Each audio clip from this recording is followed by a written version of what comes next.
செவ்வாய்க்கிழமை நாகபஞ்சமி கருட பஞ்சமி இணைந்து வருகிறது. ஒரு அருமையான ஒரு அற்புதமான நாள். நாகபஞ்சமிக்கு கருட பஞ்சமி அந்த நாளில் பிரளயகாலேஸ்வரர் பெண்ணாடகம் அழகிய காதலி உடனமர் சுடர் கொழுந்துநாதர் இந்த கோயிலுக்கு போய் வழிபட்டால் ஜோதிடர்கள் மட்டுமல்ல ஜோதிட மாணவர்கள் அத்தனை பேருக்குமே ஒரு வாக்குப்பளிதம் ஏற்படும். வாழ்க்கை வளமாக இருக்கும். பஞ்சமி திதியில் பிறந்தவர்களுக்கு ஒரு மகிழ்ச்சியான வாழ்க்கையை கொடுப்பது அப்படிங்கிறது இந்த கோவில். அங்கே பக்கத்தில் குளஞ்சியப்பர் இருக்காரு, அவரை போய் பாருங்கள். திருவட்டத்துறையில் தீர்த்தபுரீஸ்வரர் இருக்காரு, அவரை போய் பாருங்கள். விருதாச்சலத்தில் விருதபுரீஸ்வரர் இருக்கிறாரு, அவரை போய் பாருங்கள். எல்லாம் ஒரே சரௌண்டிங் கோயில் தான். எல்லாம் ஒரே நாளில் சாமி கும்பிட்டு கூட வரலாம். ரொம்ப சிறப்பு.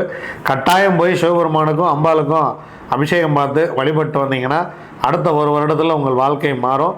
அங்கே போக முடியாதவர்கள் பக்கத்தில் இருக்கக்கூடிய சிவன் கோயிலுக்கு போய் நீங்கள் இந்த பஞ்சமிக்கு நீங்கள் வராகி வழிபாடு சிவபெருமான் வழிபாடு மிக மிக மிக மிக சிறந்தது. வாழ்க்கை மிக மிக வளமாகவே இருக்கும்.